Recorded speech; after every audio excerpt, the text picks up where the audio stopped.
Level 77. Oh, Shenandoah. Survival difficulty. Class 3. Unsafe. Secure. Entity infestation. Description. Footnote. Father is quite beside himself with me. I cannot blame him.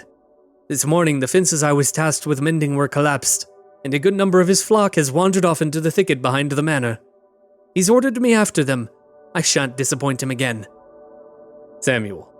April 23rd, 1845. Level 77 consists of a 25 kilometers squared expanse of steep, undulating hills and valleys. This area is surrounded by a dense deciduous forest that, due to its nature, is of undetermined dimensions. Footnote. I must have wandered too far through the thicket. I find myself in unknown fields, nary a soul in sight to help guide me. I fear Father was right in scolding me all those times for my listlessness. I passed a dying lamb near the edge of the woods. It was stuck in some type of web the likes of which I have never seen.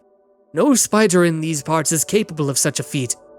I put the babe out of its misery, though it wounded me to do so. Samuel. April 23rd, 1845. These hills vary in elevation from less than a meter to nearly 80 meters, with median being approximately 25 meters in height.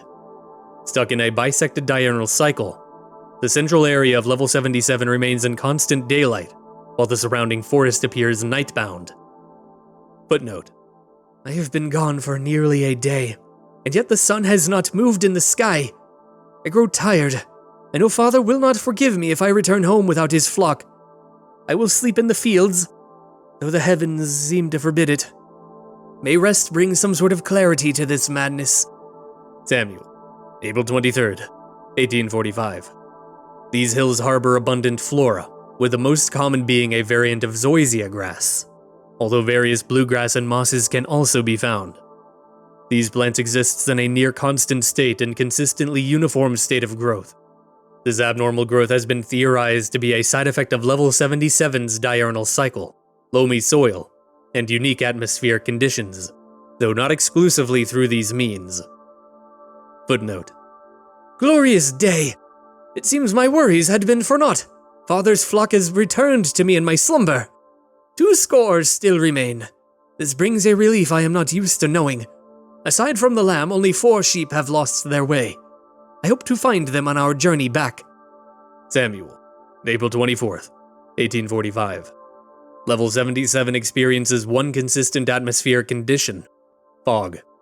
This consists of a dense mist of mainly water, with trace amounts of known and unknown sediments. These clouds vary in density, with the highest concentration existing within the valleys and crevices between hills. Exploration is ill-advised without a clear way of determining direction. Footnote.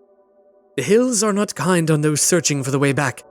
Persistent fog lays over these lands, making the way even less clear. Father's flock, however, seems to be in high spirits. Samuel. April 24th, 1845.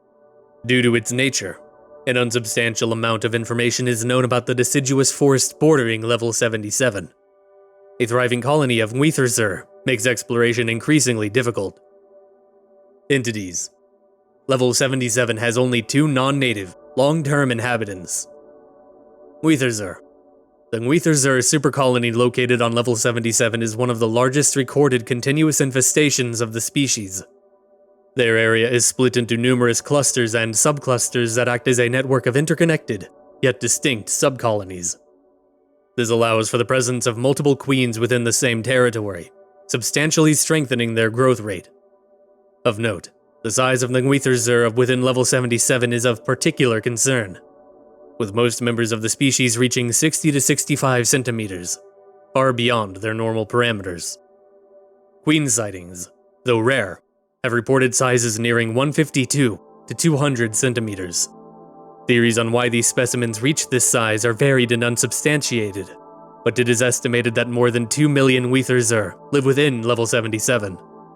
Despite their proximity, no Ngwitherzer have ever been seen in the central area of the level, with the highest concentration being found within 1 kilometer of the border.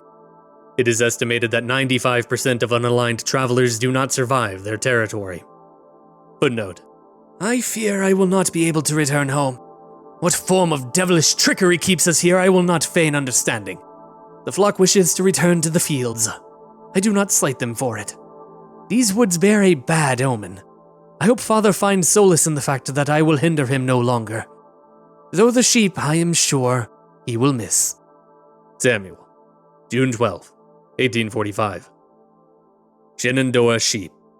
The Shenandoah sheep are a unique species of ovis, native only to level 77. Since their initial introduction to the level nearly 50 years ago, the sheep have adapted to the area's unique conditions. This comes in the form of two major distinctions from similar species. An abnormally long lifespan, typically living to 20 to 25 years, nearly double the average for the genus. In instances of sheep being removed from the level, this lifespan is reduced to 15 to 20 years in adults, and 9 to 12 years in lambs. A unique method of hydration, in which a specialized organelle in the lungs will store and slowly absorb the water particles in the fog. This is a necessary adaptation due to the lack of standing fresh water within the level. It is unknown whether or not the Shenandoah sheep have always had these attributes or if they are a byproduct of their habitation of level 77 itself. Though the exact number is a closely guarded secret, it is estimated that the level contains nearly 15,000 sheep. B.N.T.G in the Murphy Estate. Level 77, known to members of the B.N.T.G as the Sheep Hole, is the group's primary source of wool, lanolin, and mutton. It also acts as a substantial resource of milk, tallow, and leather. This is facilitated through an agreement reached between the B.N.T.G and the only permanent human presence on level 77, the Murphy Estate.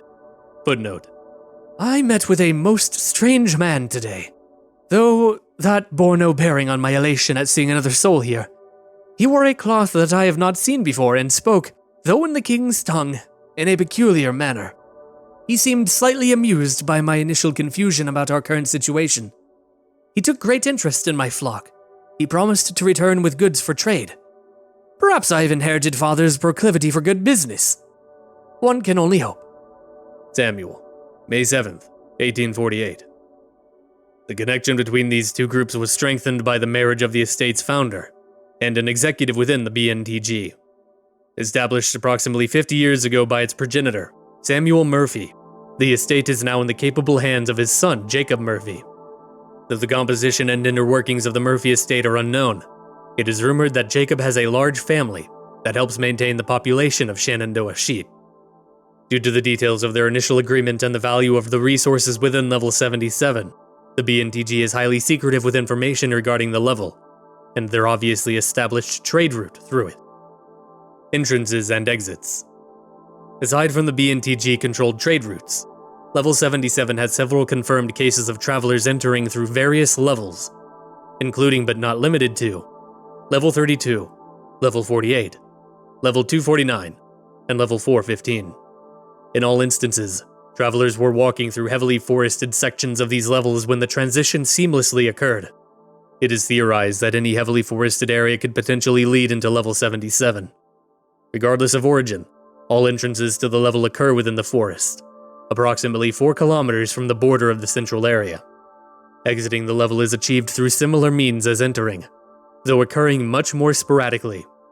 When walking through the surrounding forest, at any distance greater than 6 kilometers, a traveler will have a 65% chance to no-clip through the detritus and into any level containing a heavily forested area. I find myself wistful in my old age, though life has given no reason for such thoughts. Our flock is plenty, and my homestead is quite lavish by my standards. Success blesses me as my continued relations with B.N.T.G have left me wantless. These hills provide all that our flock needs. I don't fear for their safety when I am gone. My dear son Jacob has promised me to not overcull our flock and to keep watch over their numbers. My pride in him knows no bounds. It dawned on me, after all these years, we failed to name our homestead.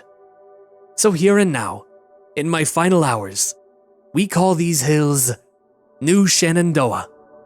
I only hope Father would be proud, though I now know his selfishness would never make that possible. Samuel Murphy, February 15th, 1895.